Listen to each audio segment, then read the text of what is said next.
My name is Mick Harrison. I'm a lawyer.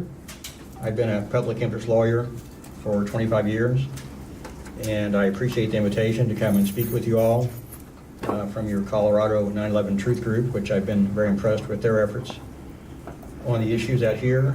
Most of you know, but some of you may not, that I am the vice chair of a relatively new organization, a nonprofit, called the Lawyers Committee for 9/11 Inquiry.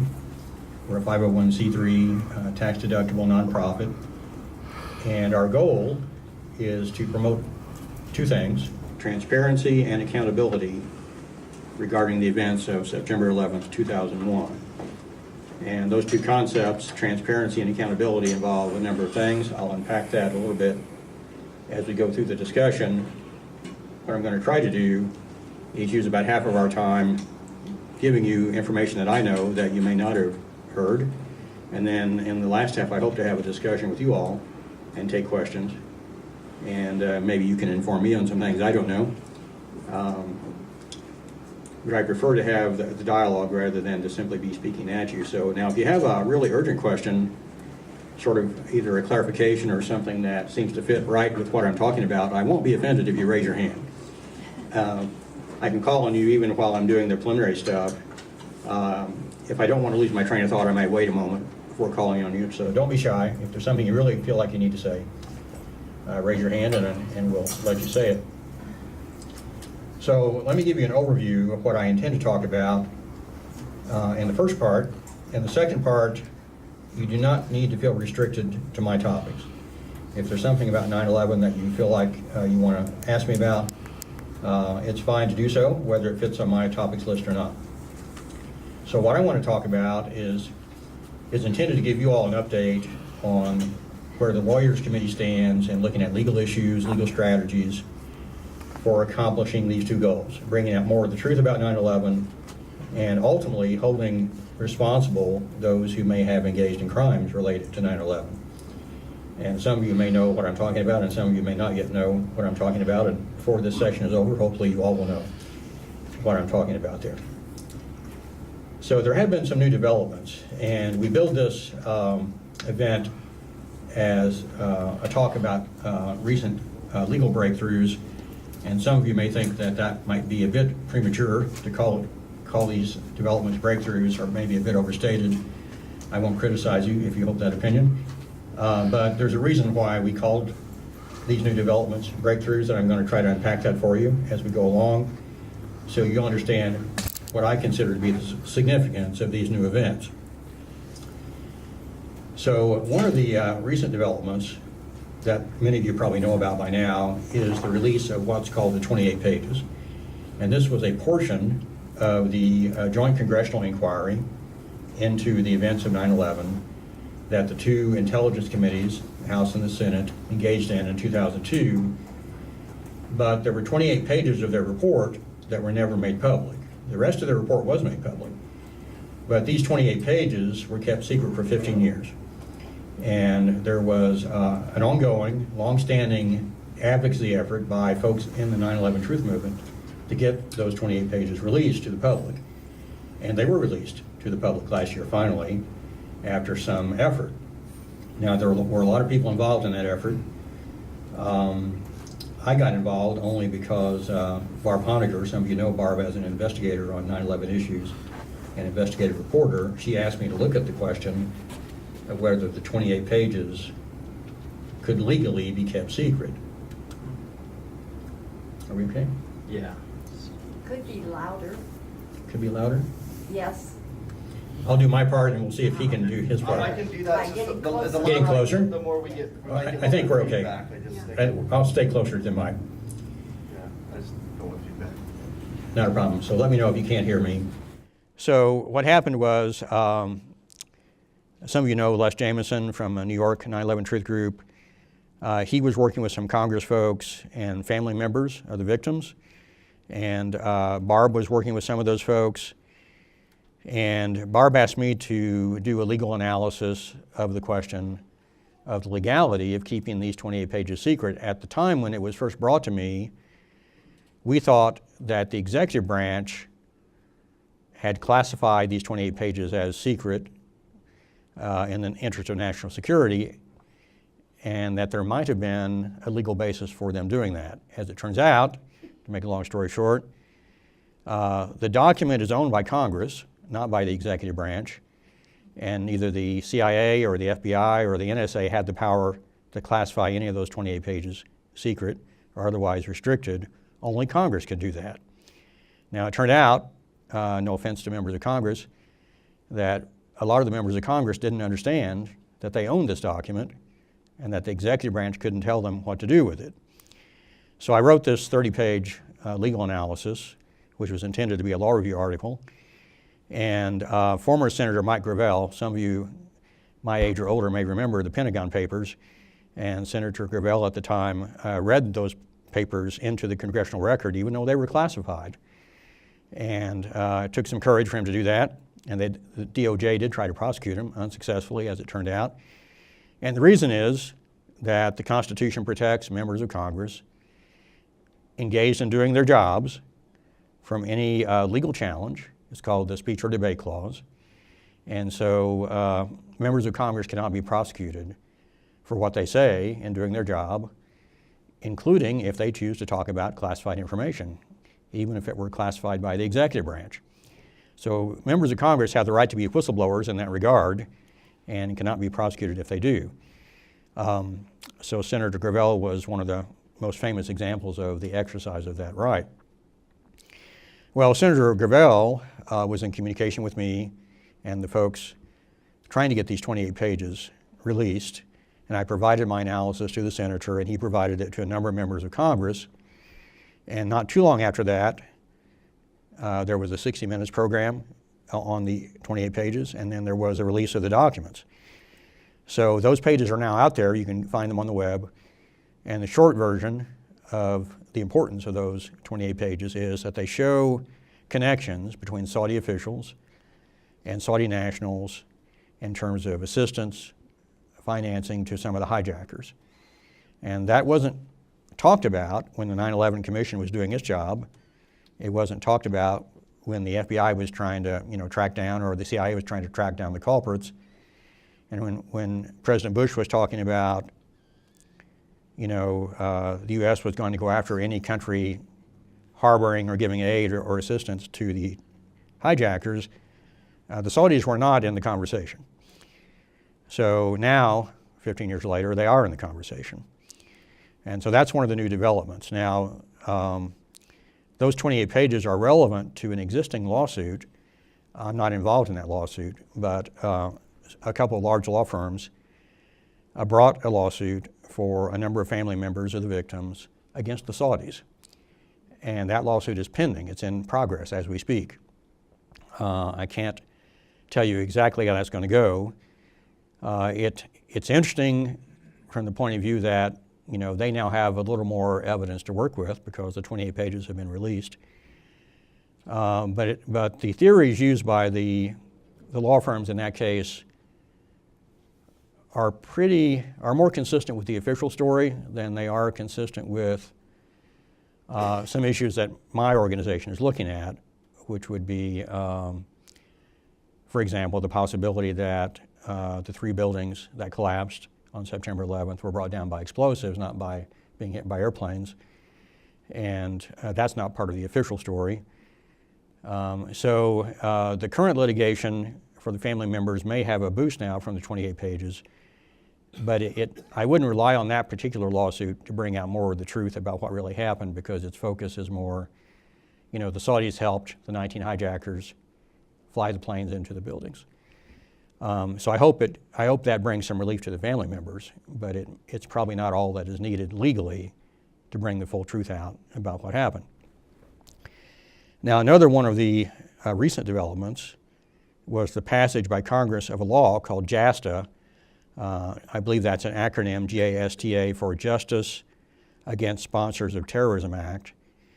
And the reason that law was important, also for this pending lawsuit, is that it did 3 things that otherwise would have been a roadblock to this type of litigation. It eliminated immunity, which otherwise would have prevented foreign nationals from being sued, particularly foreign officials, including the Saudis. it extended the statute of limitations, which normally would have run years ago for most of these types of civil litigations. Statute of limitations typically are 1, 2, 3, 4, or 5 years, and after which you can't sue. However, because of the statute, persons injured on 9/11 or their family members can still sue until basically January 2nd of 2019. So the remainder of this year and all of next year is still available for victims in any sense, of the events that happened 15 years ago. And that's unusual in the legal system. It's an opportunity Congress has given.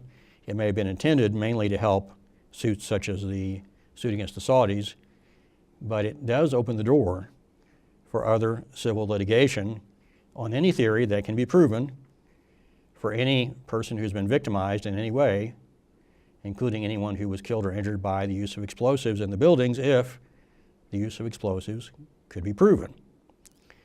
So that is a significant development because the door is now open. Most folks probably thought the chance of litigation on this has long since passed. And in some ways, yes. But the terrorism statute, which is one of the major federal statutes giving a vehicle for victims of terrorism to sue, can still be used for the remainder of this year and all of next year in a civil lawsuit for damages because of JASTA.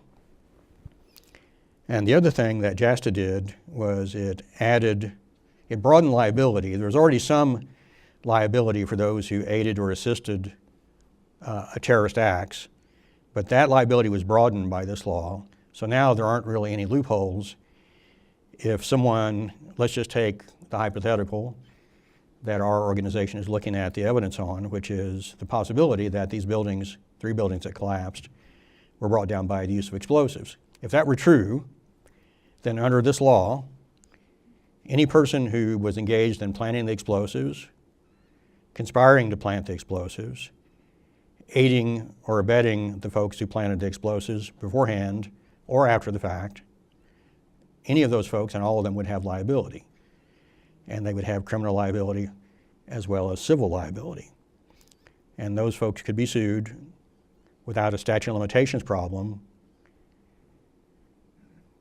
for another 1.5 years, which is one reason our organization is looking at what civil litigation options are available to victims and maybe to the general public to, 1, bring more of the truth out, and 2, to get some accountability in terms of who the real wrongdoers are. So that's a significant new development. Now, a third new development has to do with a Freedom of Information Act case, which I am working on. I'm representing one of our board members, David Cole, who is a FOIA researcher of long standing. And David has submitted a number of Freedom of Information Act requests over the years. Most of you probably know what the Freedom of Information Act is, or what a FOIA request is. FOIA is the acronym, FOIA. For those who don't, for folks in this country, we have the benefit of the statute, which lets us access the records of our government with very few limitations. There are some limitations. For example, ongoing criminal investigations tend to be exempt. There are some national security exemptions if legitimately applied. But generally speaking, you can ask any federal agency for their records on any topic you wish, and they have to give them to you under this law. And if they don't, you can sue them and force them to give the records. And that's what this suit is about. Now, this particular suit is against FEMA, the Federal Emergency Management Agency, and NIST, the National Institutes of Standards and Technology. You might wonder, what's that got to do with 9/11? And the answer is, those are the 2 agencies that did the studies on why the buildings collapsed on 9/11. And in those studies, they basically ignored the evidence of explosives. And they came up with, for the towers, alternative explanations, which since then a number of independent scientists have critiqued and found to be scientifically wanting. Come on in. And so these studies haven't been accepted by the architects and engineers for 9/11 Truth, the group that we had present evidence to us. Some of you may have been there last September in New York, where we had a symposium. And we had the architects and engineers and a number of scientists present to us the evidence, unfortunately, that was very compelling, that the two towers and Building 7 collapsed because of the use of explosives. And as much as I would like to not believe that, coming away from that presentation, I couldn't find a valid basis for disagreeing with them. And at some point during the presentation here, we'll talk about some of those details. But I've identified myself 20 categories of evidence that I find very compelling scientific evidence that these buildings were brought down by the use of explosives. So what David Cole did in his FOIA was he asked FEMA, actually, to start with, for all their what he called raw data available to the agency in doing its study of the collapse of the building. So he wanted to see the photographs, the videos, the field investigation reports, scientific analyses of samples, anything that would have been used to analyze to determine what the cause of the collapse of the buildings was. We already have the report. The report is public from the agency, but what David wanted was the underlying evidence that either supported or perhaps didn't support their conclusions. So he submitted this FOIA request. It took, as it often does, a while for the agency to respond to him, and eventually, though, they did indicate that they'd located a number of records. Now, the reason it took time, and this is highly unusual, FEMA first told him they had no records at all responsive to his request. Now, think about that for a moment. His request was all the data used to do your study, and they said, we have nothing. And that itself raises a big question, at least to me as a lawyer it does. Now, however, the reason was we gave all of our records to NIST, another agency. Now, keep in mind this was 2001, 2002, maybe 2003. We're in the computer age at this point, okay? How do you give all of your records to another agency in a way that you're left with nothing? You can give them copies. You can send them copies of your emails, maybe copies of your backup tapes, copies of your hard copies. You could even send them your original hard copies. But how do you send them your original electronic copies without working very, very hard at it? You'd have to not only send stuff to them, but then delete everything you had, and which isn't necessary to give NIST what they want. So it was a very uncredible and incredible response. So, but they said, we're going to forward your request to NIST because we gave them everything and have them respond. So then NIST did say, yeah, we've located a bunch of these records. And they talked back and forth between FEMA and NIST and said, well, okay, we've identified so many thousands of pages, and most of those are releasable, not exempt. And so, they can be released to David Cole. And then 2 years later, he still didn't have the records, even after they determined they were releasable. And we have the documents where they said this. So he did, sort of the last resort. He tried to find a lawyer to sue.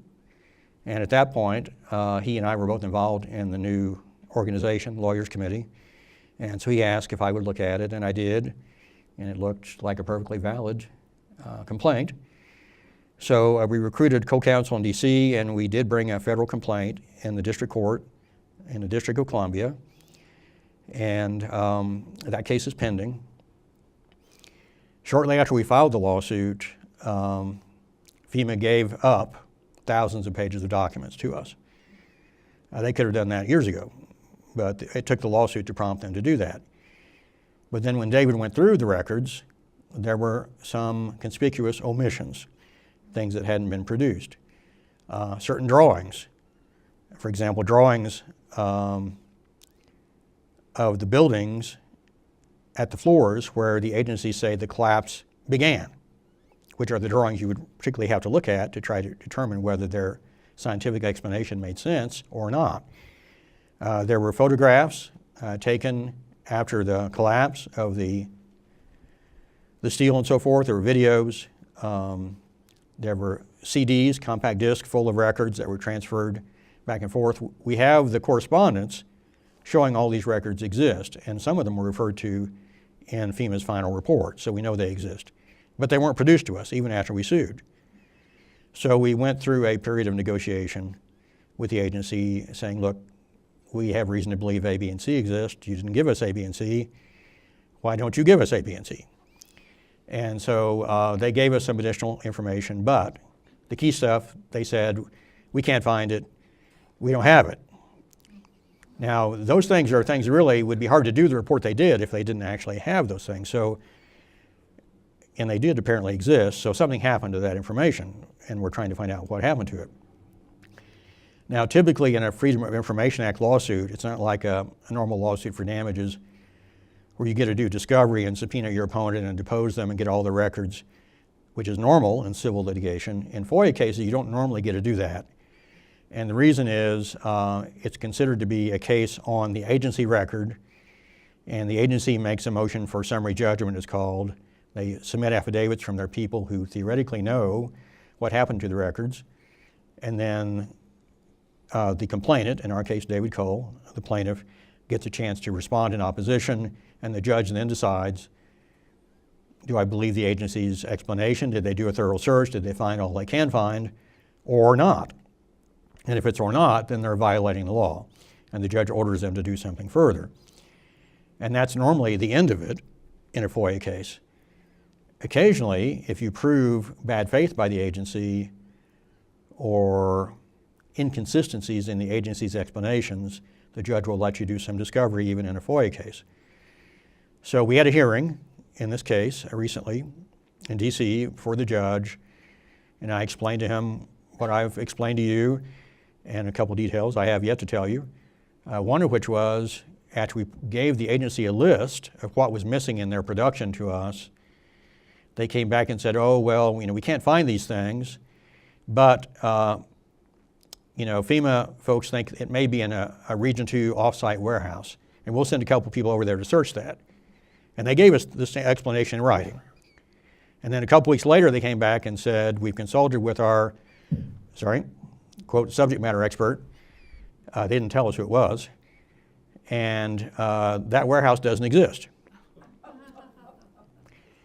And so I explained this to the judge that, they told us they would go search this warehouse for these missing documents, and then they came back and said the warehouse they referred to doesn't exist. And the judge, to his credit, said, well, it's going to be kind of hard for the agency to walk back from that one. And the reason he said that is it's an example of what the law says is a reason for allowing discovery in a FOIA case, inconsistent or difficult to believe agency explanations. And this was an example of one of those. So the judge suggested we file a motion for discovery. He suggested it even before I asked him, and it was on my list to ask, but he's a pretty bright judge and he got to the point right away. So we did file a motion, to make a long story short, asking to depose 10 people, including an author of the FEMA report, the NIST report, the person who did the photographs or that are missing, the person who did the video that's missing, folks who signed the documents indicating that the CDs existed that were transferred that they haven't produced. And we're waiting to hear whether the judge is going to allow us to do those depositions and to also do interrogatories and document requests. Now, the reason I call that a breakthrough is because it's rare in FOIA cases to get this opportunity to do this type of discovery.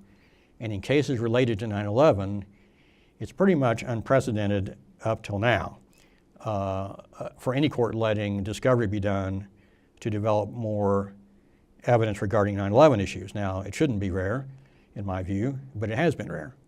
And so this may be one of the first times the subpoena power is able to be used to look at some of these issues. Now, we're limited. This is a FOIA case. It's not a broader, like, terrorism lawsuit. So we're limited to the issues related to the missing documents. But they do go to the core of the studies done on the building collapses. So it should be an interesting case to see through. And we'll keep you updated as that develops. So those are that's the gist of the recent legal developments. I also want to talk to you about what we're thinking about in the Lawyers Committee about future strategies and how we may be able to make some progress, bringing more of the truth out, and eventually perhaps bringing some wrongdoers to account that haven't been held to account yet. Let me just check and see how I'm doing on my time here.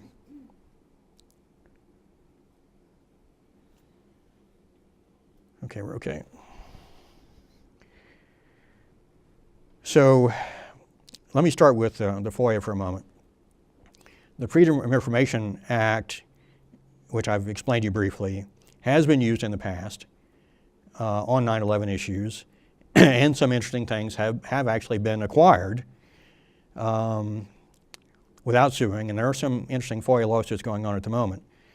One of them has to do with one of the suits or appeals going on at the moment has to do with the put options. I don't know how many of you heard about the put options, but it's a form of securities trading, but it's sort of the opposite of what you're normally acquainted with. Normally when you invest in securities, you put money in a company you hope to do well, and your stock will go up. A put option, in my view, a form of legalized gambling, is the opposite. You buy a put option and you make money if the stock goes down. Okay? Don't ask me. I didn't write the law. Are you saying put off? PUT, it's a shorthand. There's probably actually a more technical name for it. I'm not a securities trader. I can't help you with the details of that. But shortly before 9/11, millions of dollars were invested in put options on some of the airlines that were involved in the tragedy and some of the companies whose offices were hardest hit by the tragedy, which is highly suspicious. And of course, their stock did go down, and money was made on those put options. The 9/11 Commission recognized that this had happened, and unlike the building collapses, which they pretty much ignored, they did address this issue briefly, but they said we looked into it, we identified who bought the put options, and because they were not connected to the terrorists, the hijackers, we decided it wasn't relevant. You have to sort of let that sink in for a minute. I mean, well, what about if there were others involved besides the hijackers? Was that not of interest in the 9/11 Commission? Apparently not. Who were those people? That information hasn't been released. It's a good question. I would like to know the answer. I think it may be that one of the bigger investors has come out one way or the other, and I don't want to say the name without going back and confirming, because it would be not a flattering thing to say about a company, and I wouldn't want to get it wrong. I'll look it up and maybe send it to Fran or others if you want to follow up and see if I can put my finger on that. But a lot of that information hasn't been released. It's been requested, which is why I mentioned it. There's been a FOIA request now to find out the answer to your question, and that initial request was denied and is being appealed. And just for the camera, could you repeat what his question was and future questions? I will. Good point. Videographers sensitive to these things. The question was, who is it that invested in these put options? And I don't know with certainty a name that I could tell you in the moment that's been verified, but there may be one name out there, and I've forgotten how it got out.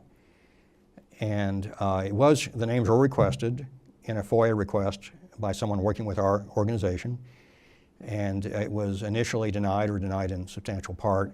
And an appeal is pending on that, not a lawsuit, an administrative appeal. So we may be asked to do a lawsuit on that, and we'll see how that goes. But that's an example of an area of interest. I'm not telling you yet, without seeing the records, what it all means.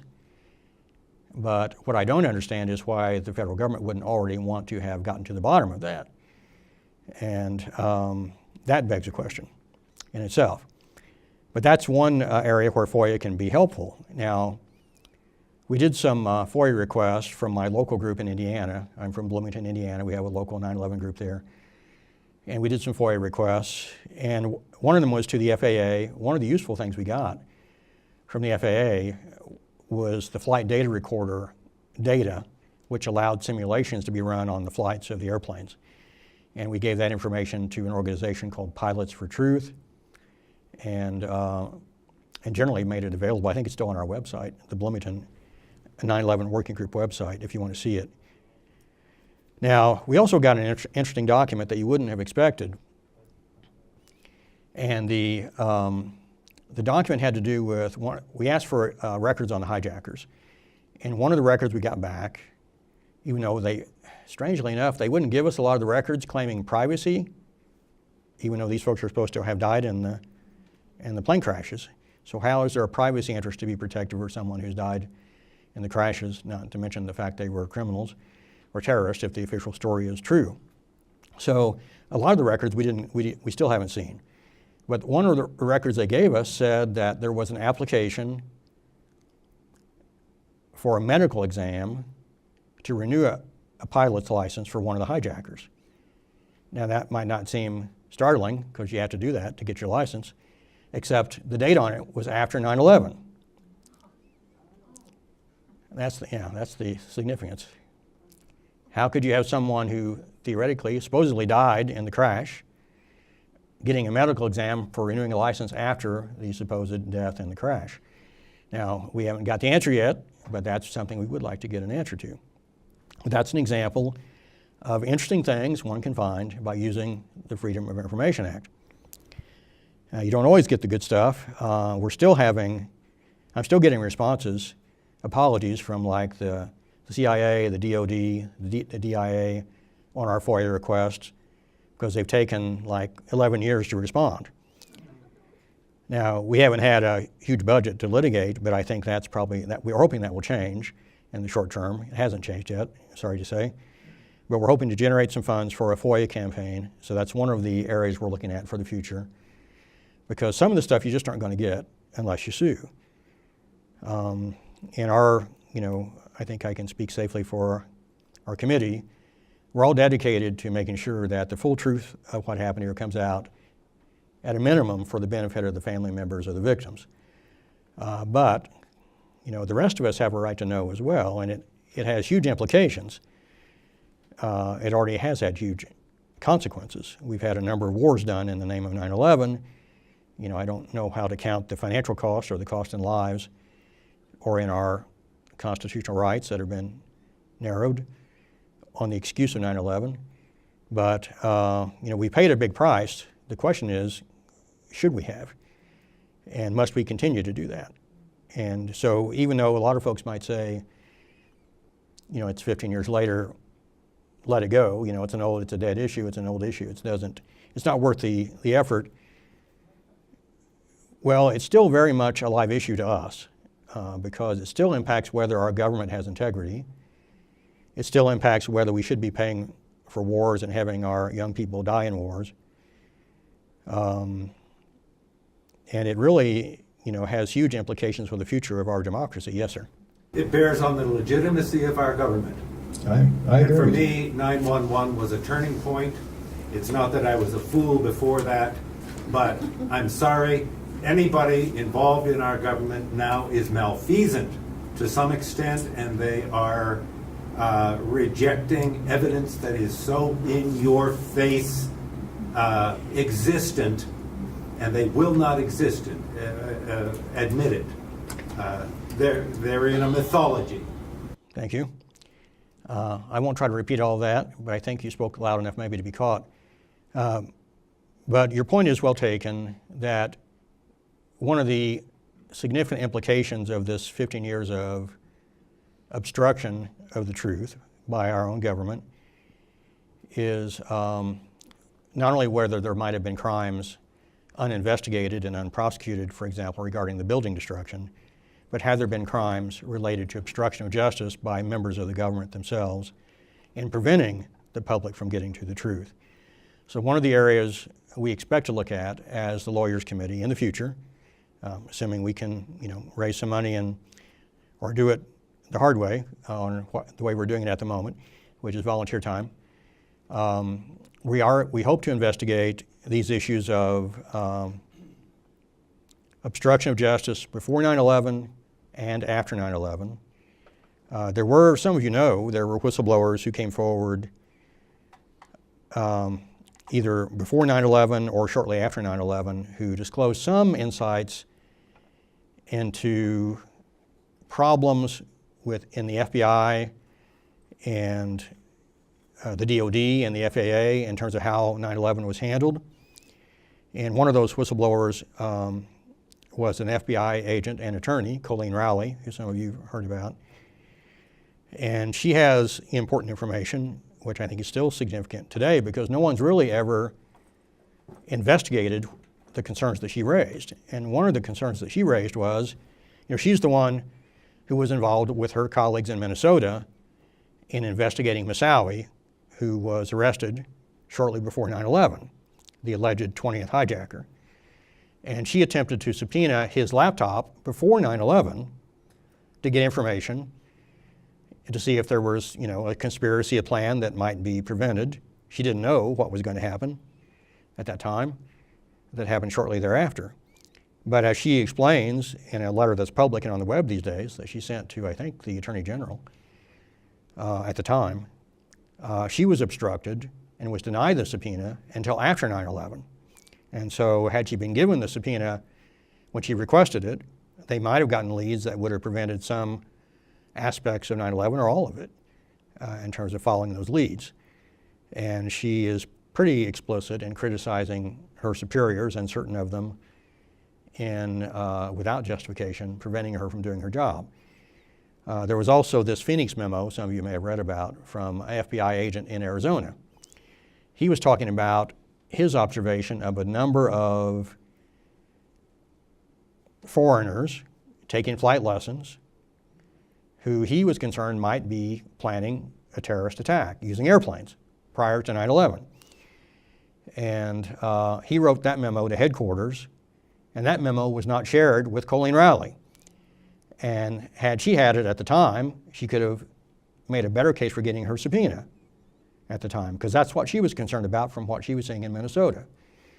So the question is it coincidental that people in headquarters in the FBI were not facilitating the work of their field agents in trying to get to the bottom of an apparent plan before it was carried out? Is it a coincidence and just ineptitude, or is it something more than that? And you can see today that the Congress is able to start investigations when they choose and hire special prosecutors and so forth. And you would think that with the evidence we're looking at, there are a number of areas, we've mentioned 2 or 3, the buildings, the put options, the obstruction in the FBI. Why haven't we had that sort of investigation for 15 years? And the answer I'm sure the government would give us is, oh, that's what the 9/11 Commission was for. But if you go back and study what the commission did, and particularly if you look at their critique by the family members, the 9/11 Commission ignored more than it addressed. And so it really wasn't an objective investigation, and there are a lot of indications that it was itself obstructed by key staff members who had an agenda to prevent the truth from coming out. Another area we hope to look at some point. I want to know what you feel about I'm thinking about Trump? current President Trump. Uh-huh. And what is he doing over in Saudi Arabia right now? How is that figuring into all of this? What's your feeling about it? Well, lawyers aren't supposed to go on feeling, but we have feelings nonetheless. My immediate reaction to that is that until the sort of investigation that I just referenced is done, a real independent, thorough investigation, including of the 28 pages and the Saudi connection, we shouldn't be selling our state-of-the-art military equipment to the tune of a number of billions of dollars to them. That's just me. The cart's before the horse there. You need to know who your enemies are and who your friends are before you start, selling weapons. And previous administrations committed to not just not doing business with, but actually sanctioning anyone who aided terrorists. And the real question is, not should we be selling them weapons, but what else should we be doing to sanction them if they were responsible? And until we know the answer to that, my view is that Trump's current activities are premature. Other immediate questions? Up here in front? By the way, when you ask me my feeling, I'm not speaking for the Lawyers Committee. I'm speaking for just myself, just to be clear. Yeah, just tagging on John's question. One of the things that stops people from even being able to see the controlled demolition aspect of the 9/11 Truth Movement is the massive amount of evidence for hijackers, including, for example, Saudi Arabia funding these people and warnings from many governments. Right. How do you sort that out? Well, I don't see that inconsistent with, It's a psychological thing. Because there's hijackers, how could there possibly be controlled demolition? But how do you? It's a good question. How do you answer people like that? well, I'm about to do that now, I guess. So the short answer is that there's nothing in the laws of man or nature that prevent two conspiracies happening at the same time, or one conspiracy piggybacking on another. Now, whether the same entities were involved in organizing the plane hijackings as planted explosives, I don't know the answer to that now, and we should know the answer to that by now, but we don't. And that's because we haven't had a real investigation. But that's something that we're hoping to look into ourselves. And I should mention now, and I'll finish answering your question, but one of the projects we're trying to get to as a lawyers committee, in addition to the FOIA campaign, is a petition for a federal grand jury. And it's in the draft stage, so we expect to file it before too long, and we hope to get a grand jury to answer questions like who planted the explosives, were there explosives, who planted them, were they involved with the plane hijackers, or are they simply independent and committing their own crimes for their own reasons. So that's in the works. Now, in this case, there is a theory. And we haven't finished our investigation, so I'm not giving you a conclusion yet. I'm not giving you my own conclusion yet. As lawyers, we have to follow the facts and the evidence to wherever they lead, apply the law to them, and then draw a conclusion. We're not there yet. But hypothetically, if members of the American government in the late 1990s, 2000, 2001, before 9/11, and their contacts in the military-industrial complex had intelligence, advanced intelligence, that an attack was coming, and you don't get attacks like this, even if it's just the hijackers and the planes and Osama in the cave, you still don't get those sort of attacks overnight. It takes planning, typically years of planning. And generally, in this modern era of surveillance, those attacks, the planning of those attacks are hard to keep secret from intelligence agencies. So hypothetically, if the planning of these attacks were discovered in advance and some entities with an agenda of their own, for example, maintaining American military dominance worldwide for another several decades, decided that the only way to get the American public to support more wars and the extension of American military power at great expense, both in lives and money, was to create a, quote, new Pearl Harbor, an event like Pearl Harbor that would have that type of dramatic impact on the American psyche, then they could have planned to piggyback on those airplane attacks, not only allowing them to happen, maybe getting obstacles out of the way so they would happen, but making sure that they were dramatic enough to have the desired effect. The desired effect being shocking and awing the American public in this case, to the point where we would support invading Afghanistan and Iraq, regardless of any connection, found or unfound, to Iraq, because we were just so terrified and horrified.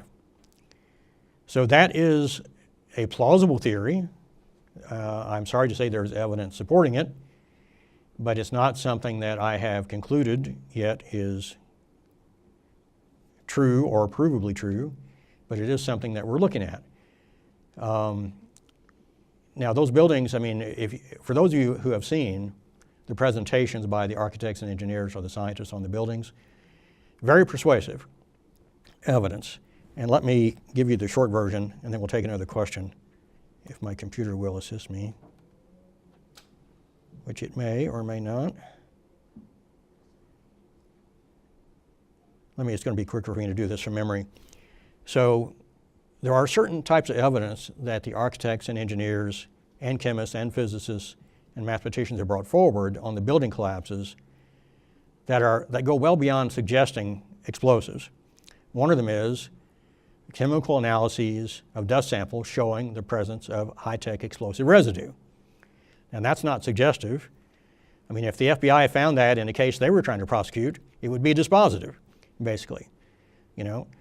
And then you've got, for periods of time in the collapses, upper stories falling at free fall speed for part of the time, which is impossible. And these are floors that are impacting floors below the point of the plane collapse.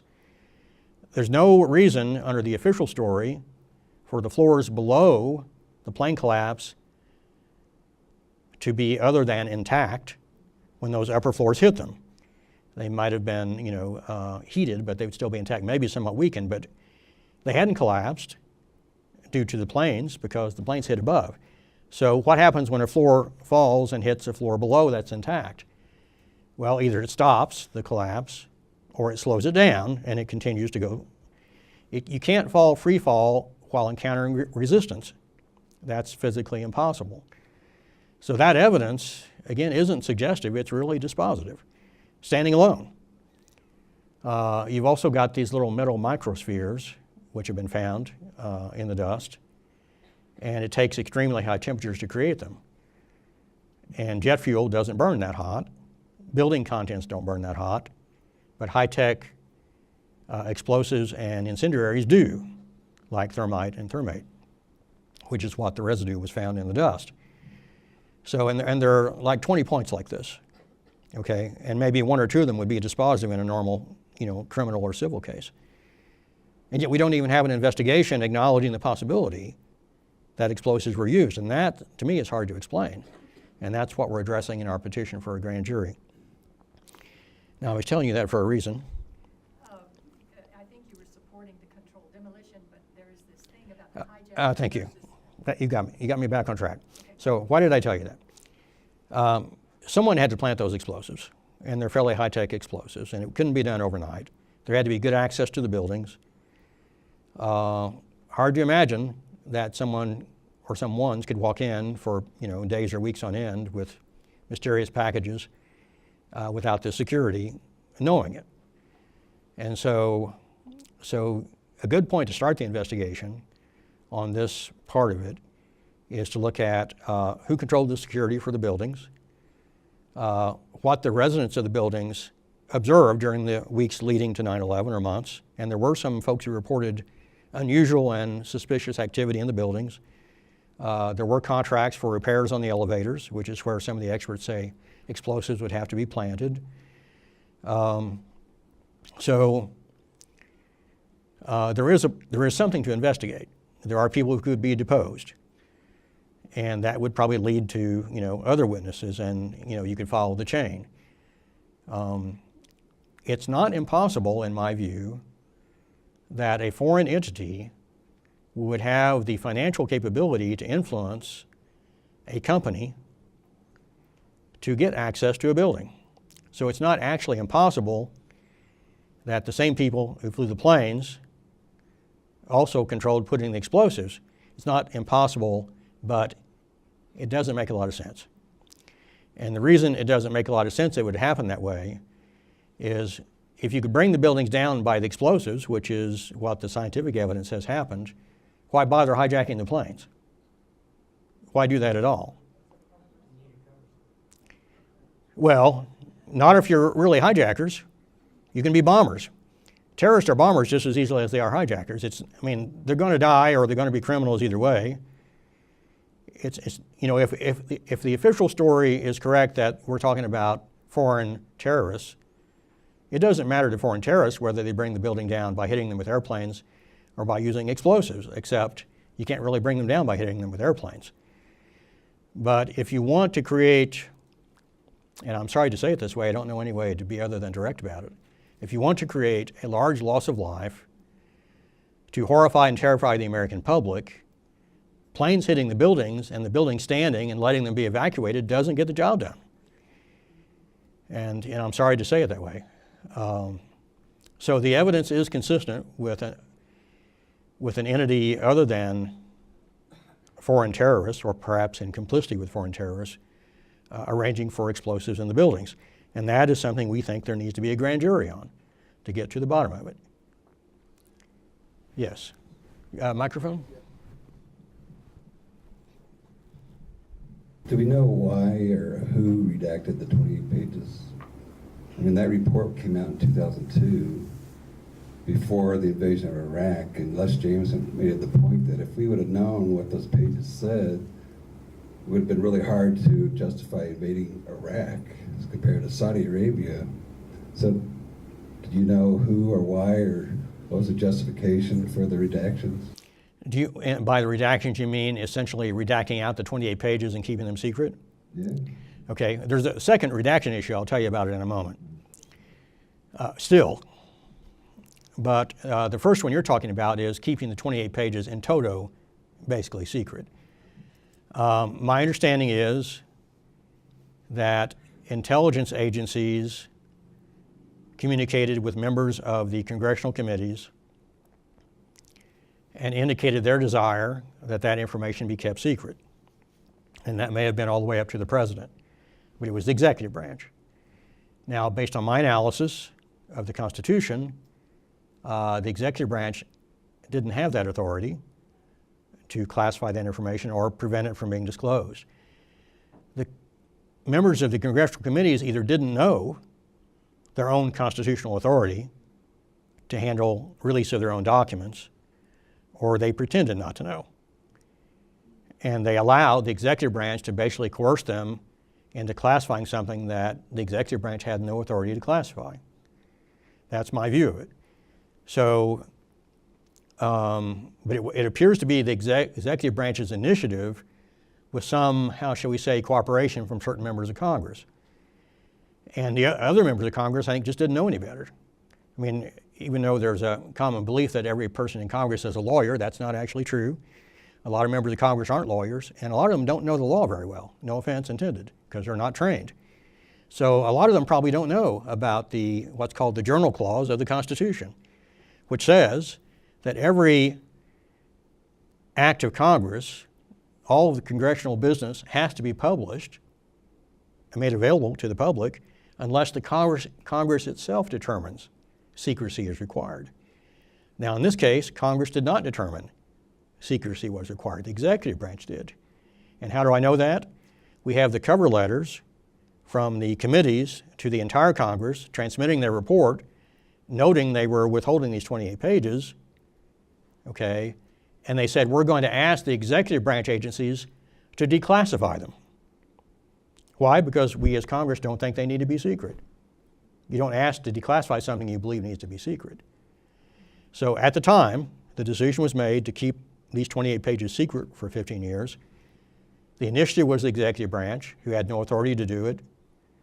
The Congress indicated on the record they wanted that information to be declassified, but they apparently didn't know enough about the law to know how to go about doing it. All they had to do was release it. They had the authority to release it. They didn't need to go to the executive branch. So it's not an encouraging story about the competence of the United States government, sorry to say. Either that, or there was more complicity than we even know about for keeping that information secret. Before we go to the question in the back with Eileen, we'll get to Eileen next, but let me finish one thought. There is another redaction issue. Even though they have released the bulk of the 28 pages now, there are still some blacked out portions of the 28 pages. Some of those may be legitimate to protect, for example, an intelligence source or something. But it's not clear to me that that's a dead issue. There may be another round in terms of getting more of that released. Question? Hi, my name's Eileen Evans. I volunteer with both Colorado 9/11 group and the Lawyers Committee. For those of you who don't know, they have a petition online, support legal action on 9/11 at last, for the grand jury. And I have it here on my computer just in case anybody wants to sign it.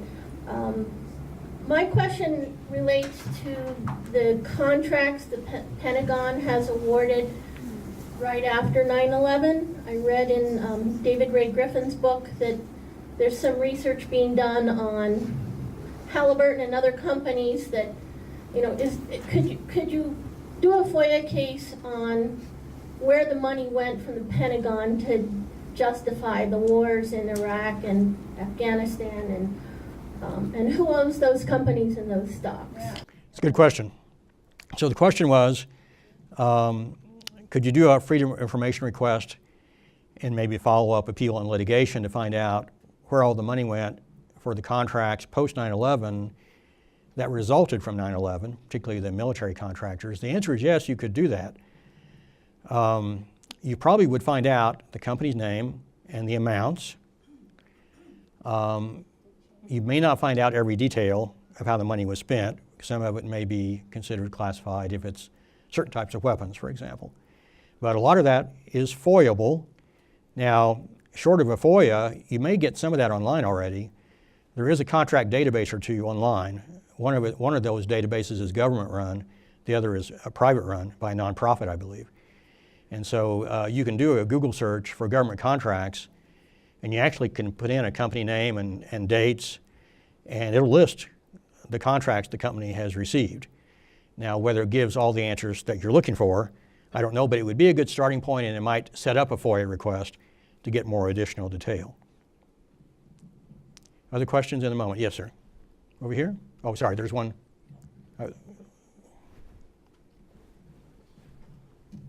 Thank you. My name is Tom Carlin, and this has been very, very interesting. And I have a couple of questions, and one has to do with the put options.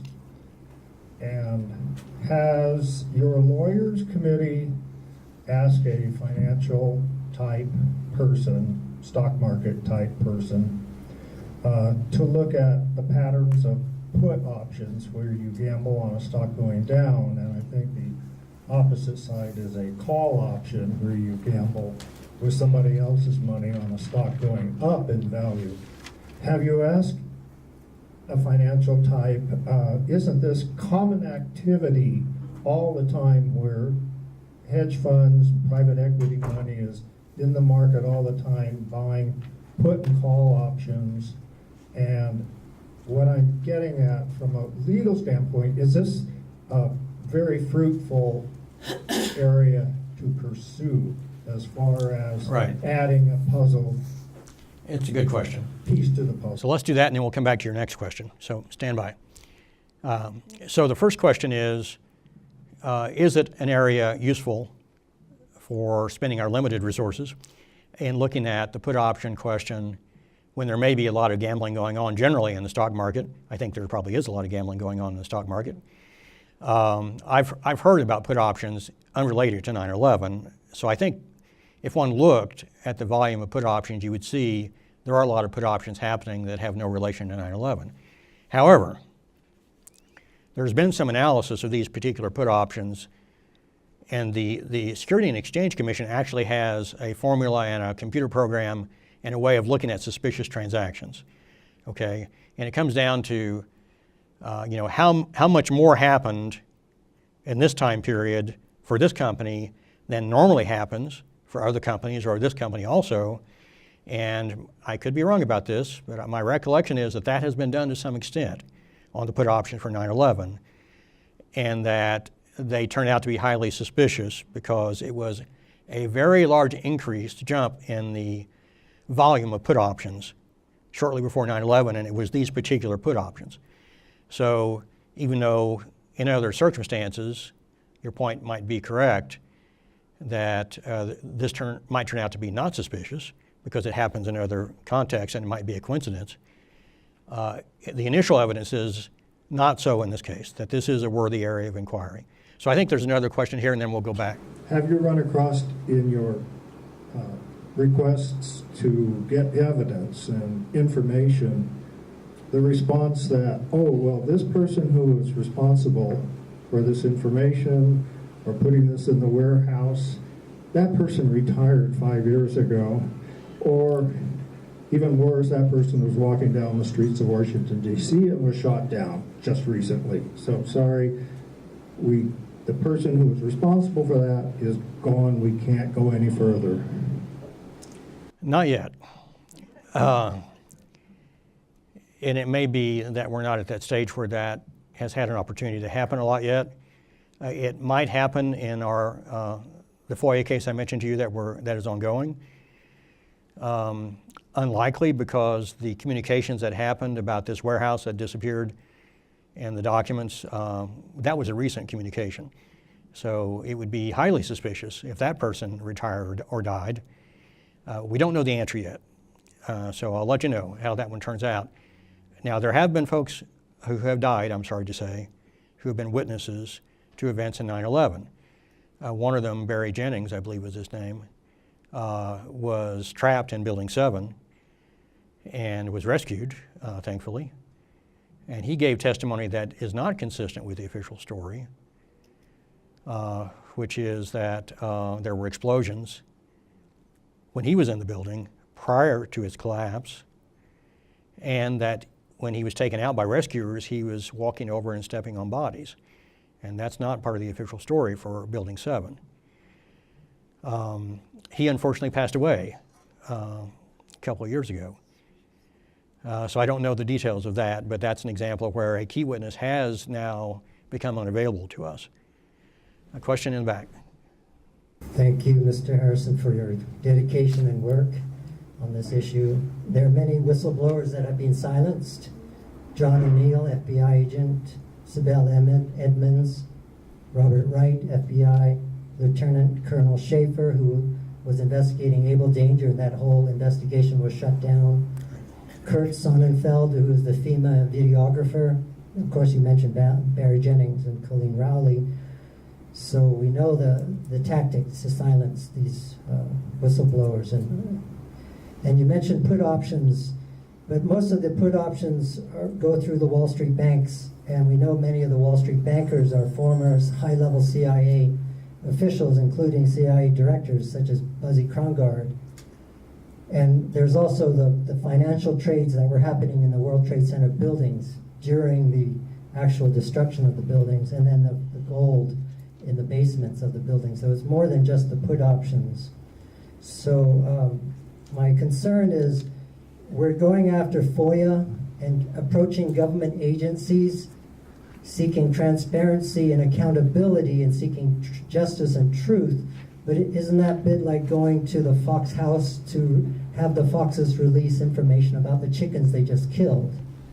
So we've got JFK, Kennedy's assassination, RFK, Robert Kennedy, JFK Jr., Martin Luther King's. All of these assassinations have not been publicly revealed, even though we have William Pepper, the attorney, who came forward in the civil lawsuit on wrongful death and proved that there was in fact a conspiracy. So is it fruitless? Are we not gaining any traction? Is there no teeth in approaching government agencies, expecting them to be forthcoming with evidence that would incriminate themselves? Because the evidence is way beyond a hypothesis. It's clear that these were controlled demolitions. I understand your question, and it's a good one. So the short version of the question is there a lot to be gained by putting energy and effort into a new government investigation when you're really asking the government to produce evidence that may incriminate itself? The question is actually more complicated than that. We've had changes of administrations over the years, so we don't have everybody in place now that was in place then. I can tell you that for 25 years I've been representing whistleblowers. That's what I do, and protect them. Have had good success helping them both expose what they blew the whistle on and to get their jobs back when they've been fired for doing the right thing. There are good people in the government. They aren't always in charge of the government, but there are good people in the government. And I think there's still potential for whistleblowers to come forward, for example, either who were in the government at that time or who still are. Now, if we do this petition for a grand jury, for example, which is an example of the strategy you're talking about, can we expect anything to come from it, given that we're really asking for the government to do an investigation that may lead to some very embarrassing moments for the government itself? I don't know the answer yet on that, but in terms of why I'm still working on it and volunteering my time to do it, why do I think it's worthwhile? It's more pragmatic and more technical. Being a lawyer, I get that way. But one specific reason is there's a statute, a federal statute, that says that the U.S. attorney or the DOJ attorney who receives information from anyone, including any of you or me, that a crime may have been committed, has an obligation to relay to the grand jury that he's received information that a crime may have been committed and who he received it from. Now, that language is stated in a mandatory way, and that matters in the law. Statutes that say may are not generally enforceable. Statutes that say shall generally are enforceable. There is a mandamus law, federal statute, which says if a government official fails to perform a mandatory duty, as distinguished from a discretionary duty, any of us can sue that official to mandate that they do the mandatory duty. There may be some standing questions. You have to show that somehow it's related to your interest. But one reason we're pursuing this strategy at the moment, which might be a bit tactical, understanding the concern you raise, is that we intend in our petition to attach the evidence on the controlled demolitions, affidavits from scientists and so forth. And we expect to hold the U.S. attorney to the statutory duty to share that information with the grand jury and to tell the grand jury that we gave it to them, the lawyers committee. And then the grand jury could, if it chose in its wisdom, invite us, the lawyers committee, to present directly to the grand jury. The U.S. attorney could ask us to give them more information as well to present to the grand jury. Now, I can't tell you in advance how that whole adventure is going to turn out. Your caution is well taken, generally. But I've had enough success suing the government over the years that I haven't given up on it.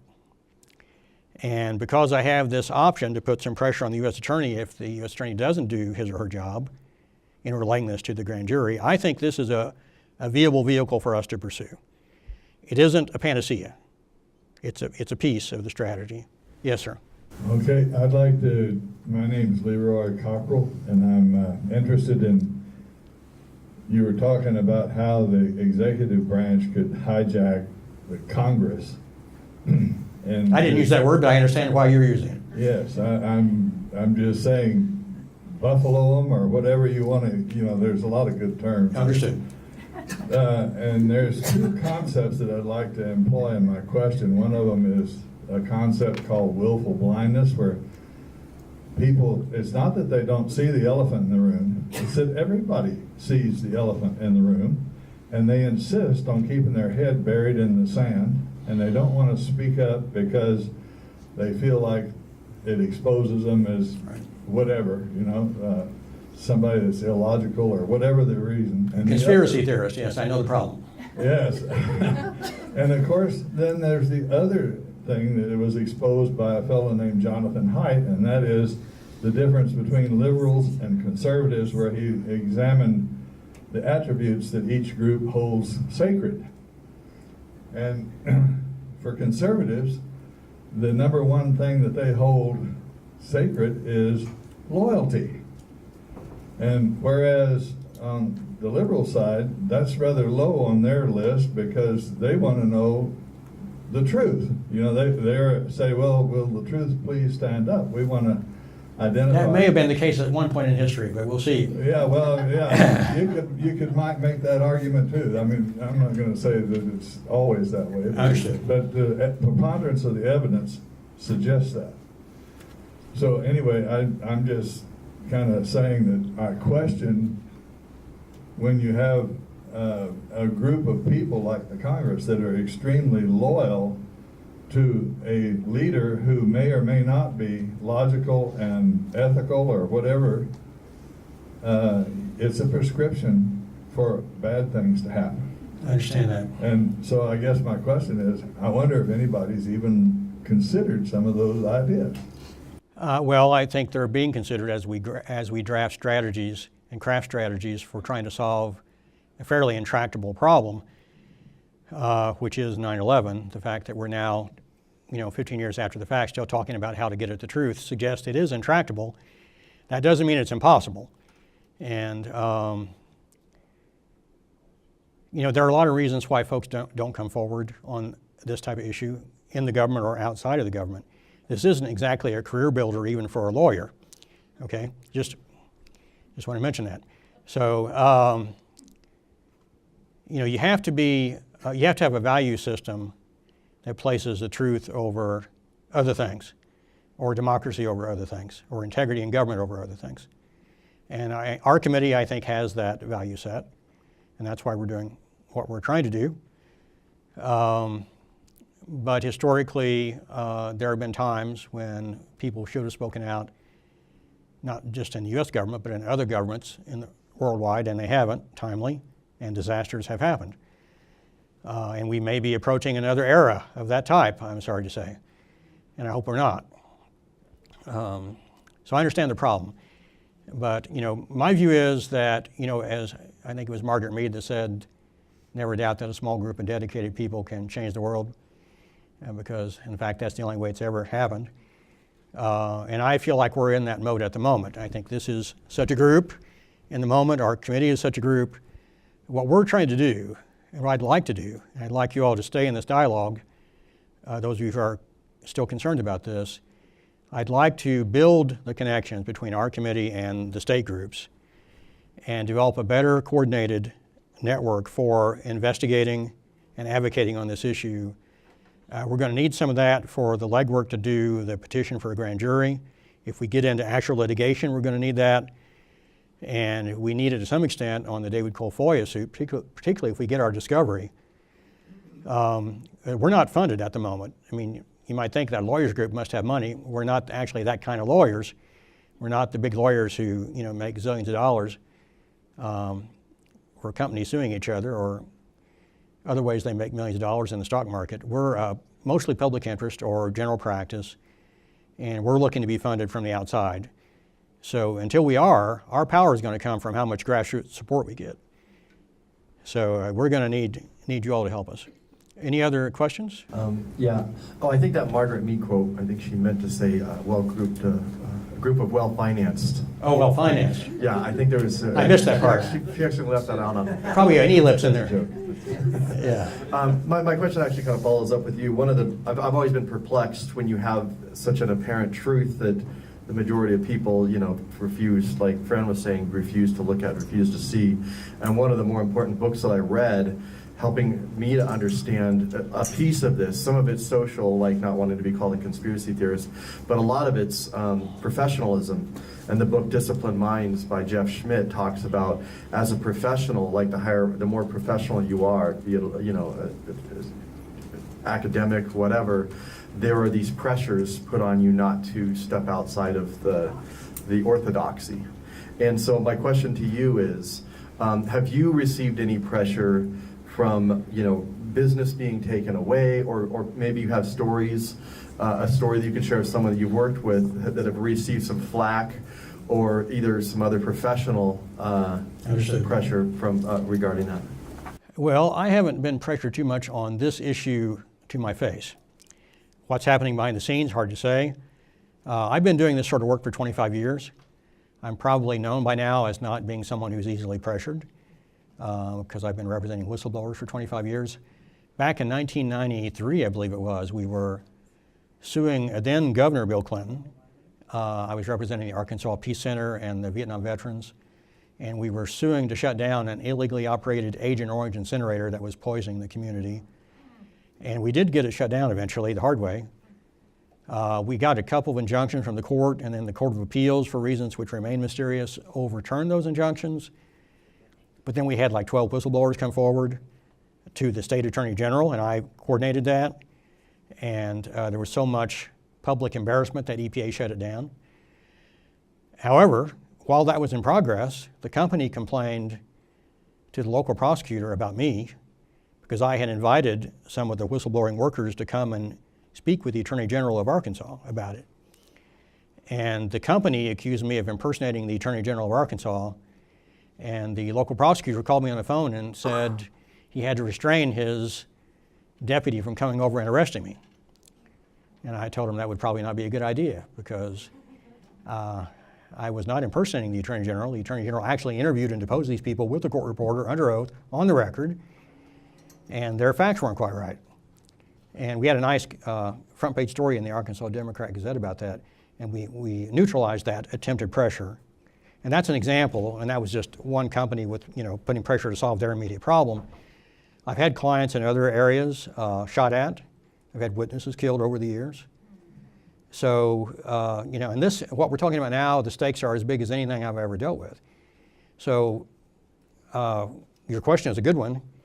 I'm happy to report I haven't been the recipient of any foul play at the moment. I don't anticipate that. One of the best ways to avoid that is to be upfront and out there with what you know, so that there's nothing to be gained really, or not much to be gained from eliminating you because people already know what you found out. So we're not going to be very secret about what we're doing with the Lawyers Committee. We're trying to, like we're doing now, disseminate information so people will know.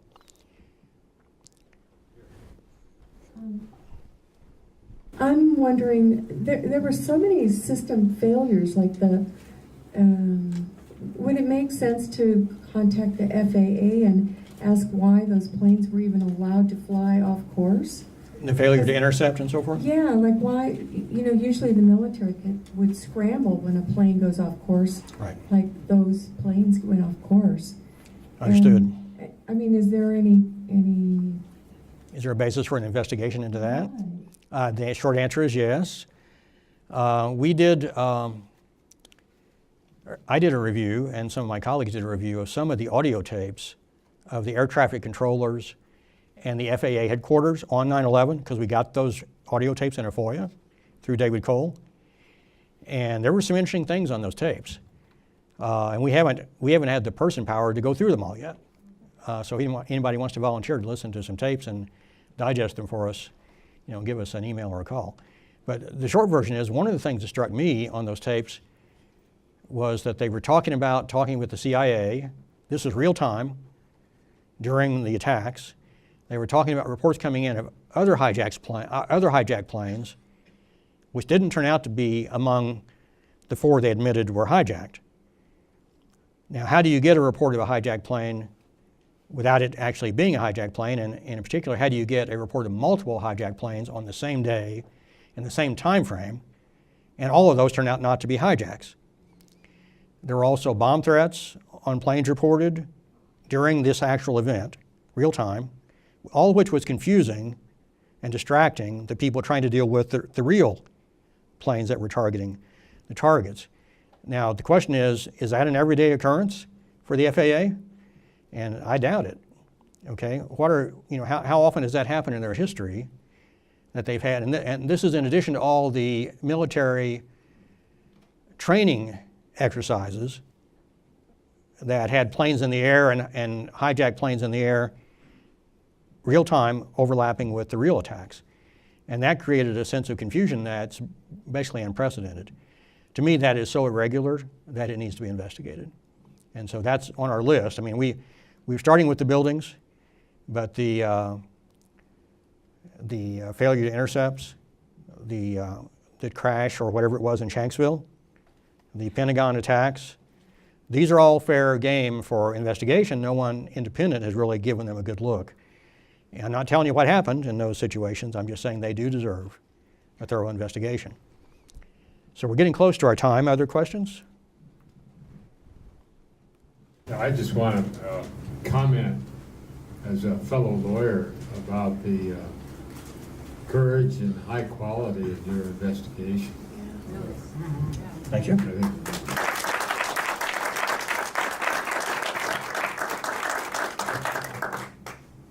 So I'll pass that on to my committee board members. This is the team thing. We haven't got him yet either. Yes, sir?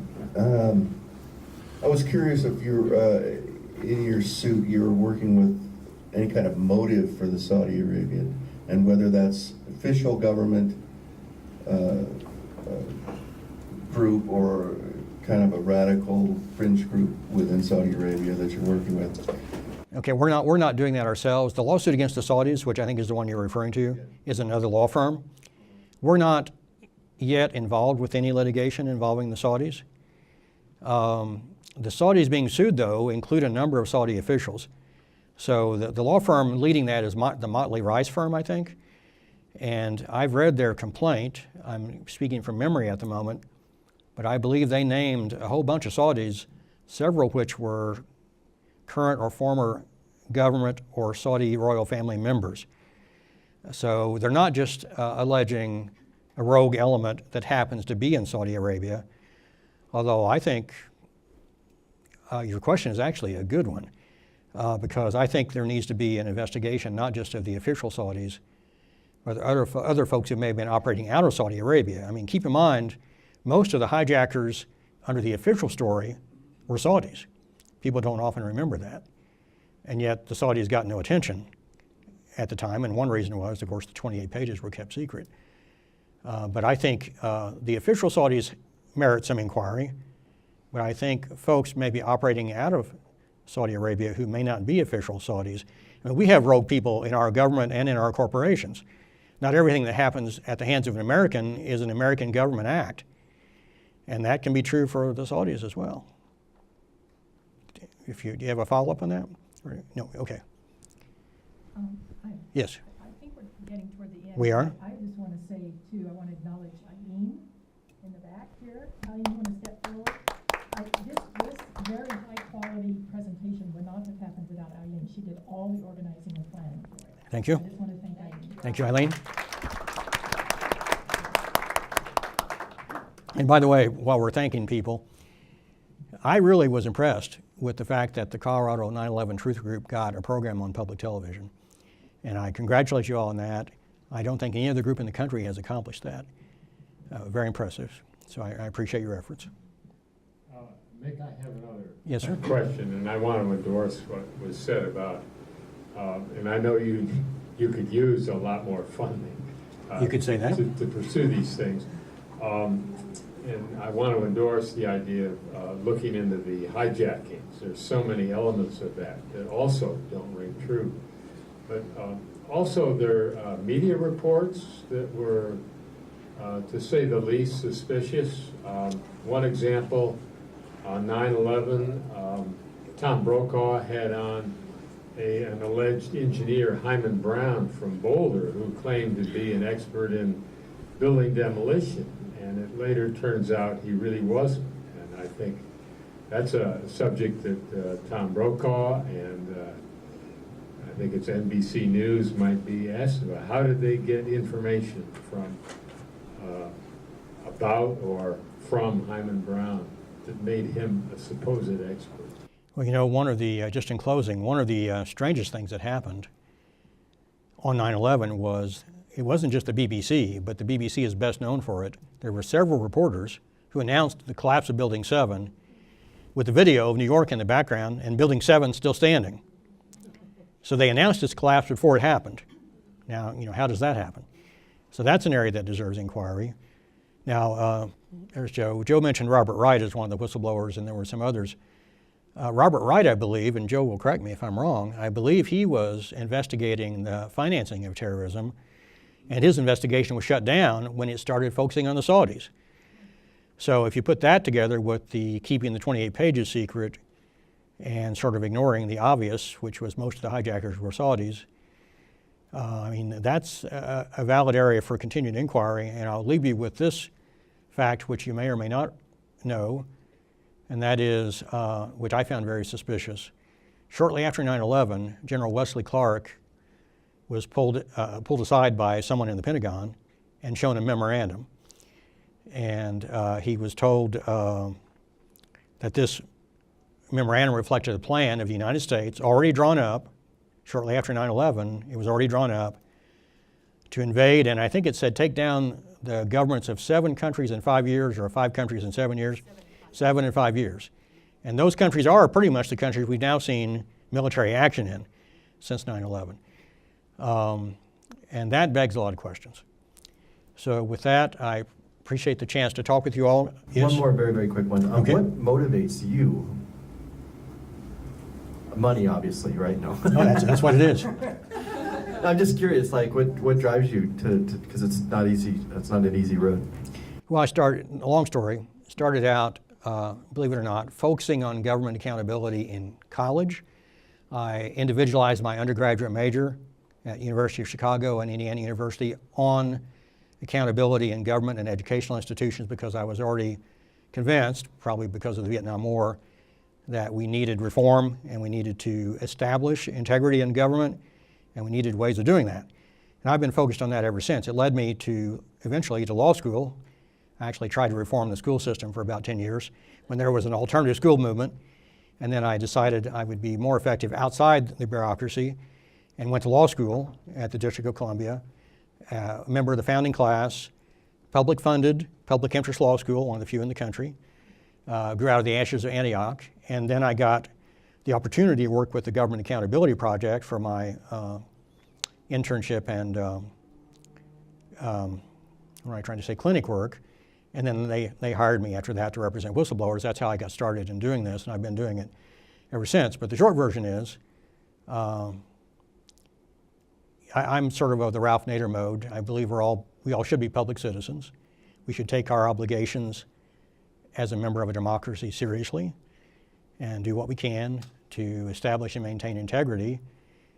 And I think it's commonly attributed to Thomas Jefferson, but probably came from someone else, maybe Thomas Paine, but we need to maintain that eternal vigilance if we expect to have a democracy.